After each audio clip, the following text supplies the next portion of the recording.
Guys, UFC 311 is so stacked from top to bottom, from early prelims to the regular prelims to the main event. I mean, stacked. I don't know if I've seen a more stacked card besides maybe UFC 300, maybe, perhaps, or another early on UFC card that back ended up being stacked because you had people that were undercards that ended up becoming UFC stars, maybe. But as far as talent and name recognition on this card, it is beyond stacked. So we're going to go over some predictions here. Let's go along with it now. So let's check this out, guys. And by the way, if you can, please, if you're enjoying this, drop a quick like. I'd really appreciate it. So let's get to it. So number one, on the early prelims right here, right? So this is the first fight of the night. You know, it can go either way. Obviously, Vegas has Tagir as a huge favorite. Let's go with him. Not anything specific. It's hard in these early prelims. They can go either way, right? I mean, it's an early prelim for a reason. These guys are newer to the UFC. You don't really know what they have quite yet, right? So it is what it is. But yeah, we're gonna go with Tagir on this one. Same thing on this other one. And by the way, do you guys notice a trend here? Do you guys notice that UFC fighters that are from the US automatically get like 100 points deducted from them as far as it goes with the betting odds, right? Like automatically start at a disadvantage. So same thing on the on the second to or the second fight of the night, right? We're gonna give it to Bernardo just because he's a favorite. He's from Albania. The guy's a dog, right? So we're gonna go with that. So here we go. Let's get into the real predictions, right?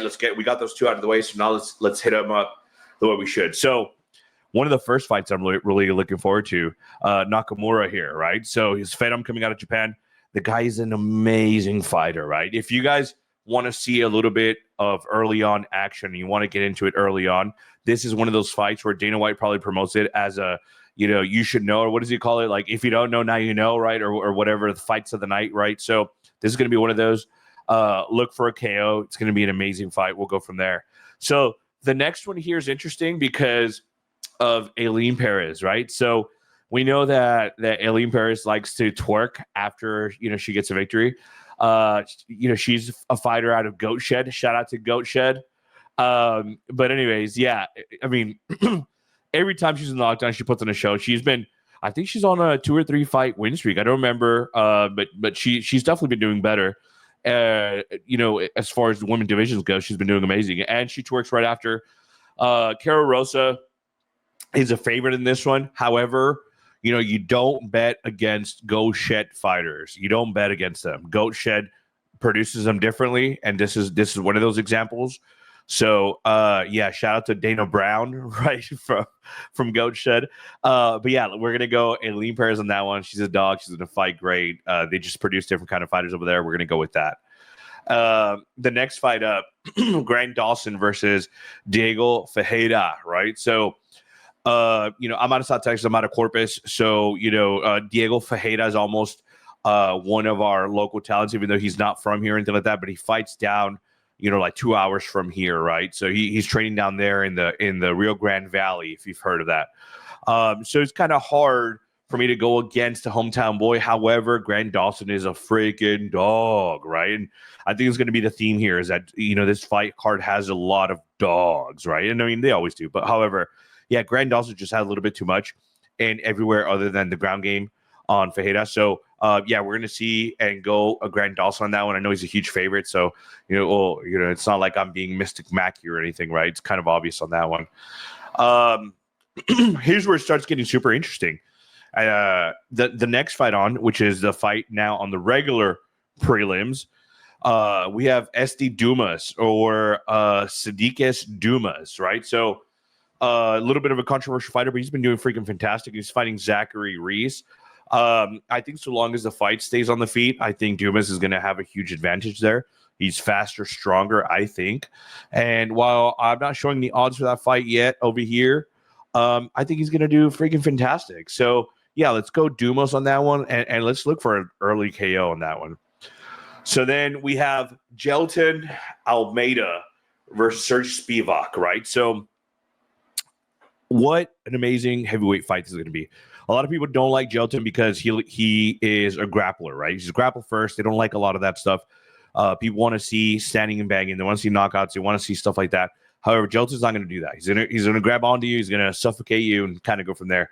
I mean, he's had, one terribly boring fight And that's in the eyes of your average fan. I think if you look into a little bit into grappling, a little bit of jiu-jitsu, and you see what how he's able to completely negate any of the opponent's attack and just kind of dominate you, it's insane, right? So anyways, on this fight, it's not showing the odds. However, I still think it's going to go Jelton's way. I think Spivak is an amazing fighter, but he doesn't have the ground game that Jelton does. I think he's going to stereotypically take him down and just work him from there. So that's what you can look forward to on that one. So then here's a huge one for me, right? Peyton Talbot. What an amazing talent that kid is. He's come in here. I think he's gotten finishes in every single fight. I think he's been doing beyond amazing. I mean, he took out everybody who's been put in front of him in a certain stylistic way that's been amazing. And he probably is the new Zest King. So my boy Jordan Levitt used to be the old Zest King, but he's been out-zested. He's been out-zested by Peyton. Hashtag no Diddy, right? But anyways, yeah, Peyton here, what an amazing guy. Now, the odds are reflecting his hype train, right? And I'm not one to say anything about hype trains or be like, oh, whatever, but sometimes you got to go choo-choo, if you know what I'm saying, right? So in this instance, I feel bad for Barcelos. I don't know how you game plan against somebody like this. Like, I would think probably you want to take him down maybe and just figure it out at that point. But I mean, even then, his ground game's, somewhat. We haven't seen him get tested, so I can't say, oh, he's got an amazing ground game. But from what I understand from training, he's got a decent ground game. So, anyways, I can't do anything other than go Peyton on this one. If I absolutely had to put money on it, I would see what the sportsbooks are putting on Peyton by finish or fight not to go the distance. Either one of those, but. Super interesting fight. That has a fight of the night contender written all over it. Let's see what that brings. So moving on, Johnny Walker versus Bogdan. So, oh man, Johnny Walker, a tale of two cities almost. So what can I say about this fight? Obviously, I love Johnny Walker. I think he's an amazing fighter. He puts on a show every single time. He's hilarious. I always try to debate on Johnny Walker whether I do the over and under him grinding on the cut man. So if it's a cut man that's his boy, he might do a little dance and grind on him. We've seen him do it twice now in two different fights. Something that's freaking beyond hilarious. I know he's a slight underdog in this fight, but you can never count out Johnny. Last time we counted him out, he went on a 2 or 3 fight win streak and made himself a contender again, only to get knocked out a few times, and then he's here. So that being said, give me Johnny again. I'll take Johnny all day. That's a prediction. Write it down, put it in. Let's go. So then we move on to the main card. On the main card, we have loudmouth Mr. Kevin Holland himself, and then he's facing DeRitter, right? So a newcomer to the UFC. I think it's a massive step up for DeRitter. However, his stand-up game, if there's anybody that can stand and bang against somebody like Kevin Holland's distance and lankiness and that kind of thing, it's going to be him. However, I think Kevin Holland has a sneaky ground game that can low-key affect DeRitter. Now, I haven't seen DeRitter enough to say, oh, well, he could do this to negate it. I haven't, but that's just what I think. Give me Kevin Holland. I know he's a slight favorite, but I'll still take him. And yeah, I think it's going to happen on the ground. But I don't think it's going to be like your traditional, hey, it's on the ground, he's going to tap him out. I think he'll work the ground and eventually get a KO. So it might either be like ground and pound or something like that. But I think Kevin Holland's going to take him down, and then we'll go from there.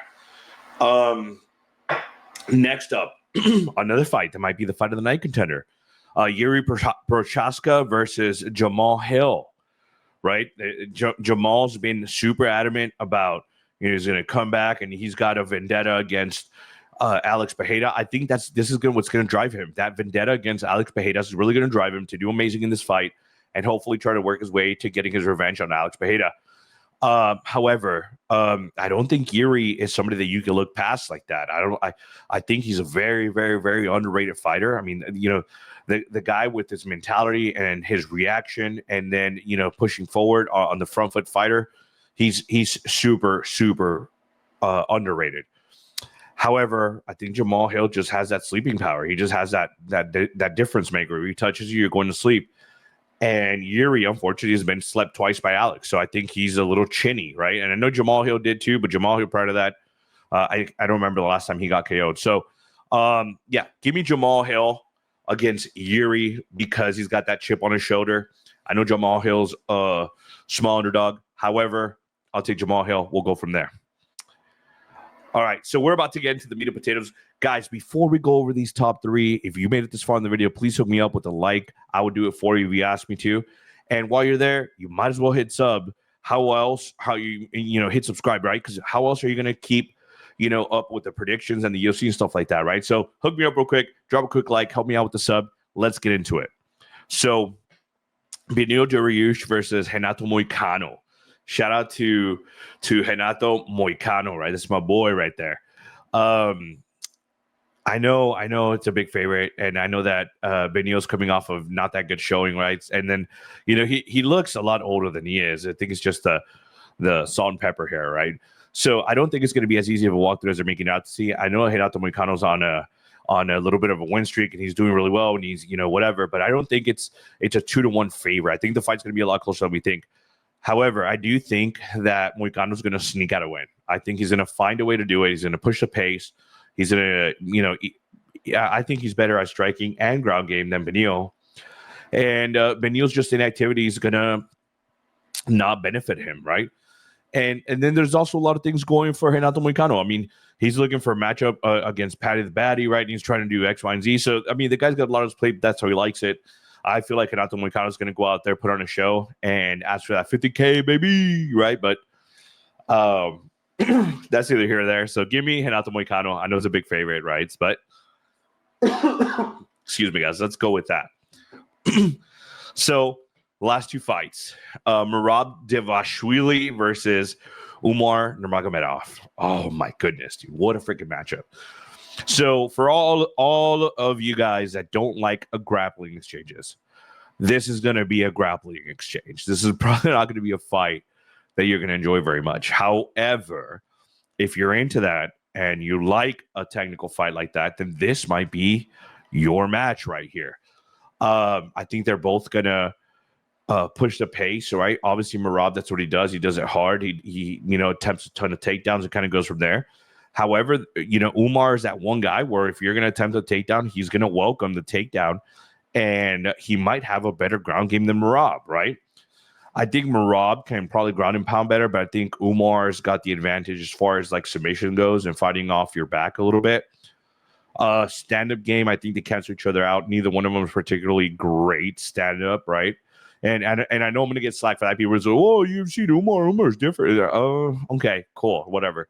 But yeah, I don't know which way to go about that fight yet. I know Vegas has it for Umar. However, it's hard to go against somebody like Merab, right? You can't really just cancel him out, especially if it's a 5-rounder and he's pushing the pace for 5 rounds. I think he could tire out Umar.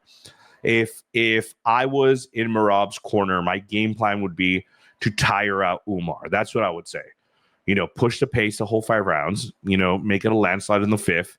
Make sure you take most of the 4th, and then 1 through 3, just try your best and kind of go from there, right? So, because we know that's what Merab does. We know he's got an unlimited tank. That would be my game plan. So I guess if I absolutely positively had to choose on this one, I would say give me Merab. I'll take a dog in Merab over Umar Nurmagomedov. So give me that. Now, I'm getting Daniel Cormier dollar's going to be going up here. I haven't gotten it in yet, so stay tuned for that. But when I get it in, you guys will see it up there. And I bring up DC because this is DC's buddy, Islam Makhachev versus Arman Tsarukyan. So they fought one time. This is a rematch. Last time they fought, Tsarukyan fought Islam on a short notice, and it was still a super ultra competitive fight. I think it was Islam's first fight in the UFC. It was ultra competitive. I think this one has the makings of being one of the all-time great fights. I mean, both guys since then have developed in MMA in an amazing way, right? I mean, Islam under Habib's tutelage and under Habib's watch has turned into this amazing protege of his, right? And I know that, now he's older, so, maybe not so much protege, but he's turned into an amazing fighter, the likes of Habib Nurmagomedov. And then the same thing for Tsarukyan. He's gone on and had an amazing record while in the UFC. He's beaten everybody that's gotten in his path, just about. And the guy's an amazing fighter, amazing grappler, amazing striker. So what do you do here? So I think as far as like body builds go and the tail of the tape, as the UFC would call it, I think Arman's probably going to be the hardest matchup for Islam, because Islam has fought people like Volk, and he's fought, other lankier, bigger, taller fighters that are skinnier and stuff like that. But he hasn't fought somebody with a similar body composition as him. And I think Arman Tsarukyan is that guy. So I feel like whenever they get to these grappling exchanges, which inevitably they will, and not to take away anything from Islam, because Islam has time and again proved that he can stand and bang with anybody in the UFC. So not to take anything away from him, but I feel like Arman and Islam's stand-up game cancel each other out. And I feel where the real difference is going to be strength in those grappling exchanges. That's where I feel the big difference is going to be. Now, it's going to be hard to see gas tank from Tsarukyan beating Islam, but I can dismiss that. I think we've seen little inklings of that from Islam, but I'm not sold on it. And it's hard to go against a champ. I feel like when you're a champ, and I heard this somewhere in the MMA spheres, but when you're a champ, you get like a extra 10% bonus on how it is that you're fighting, right? You're just a better fighter. You get that 10% bonus in defending your belts and kind of going from there. So there's my prediction for the entire UFC 311 card. If you guys agree with it, comment down below what you agree upon. If you don't, if you think some of my calls are messed up, including the Umar Nurmagomedov fight with Merab, comment down below. Let me know what you guys think. Until then, guys, don't forget to hit subscribe on the channel. Help me out. I'll do it for you. And we'll go from there. But I appreciate you guys watching to the end. See y'all.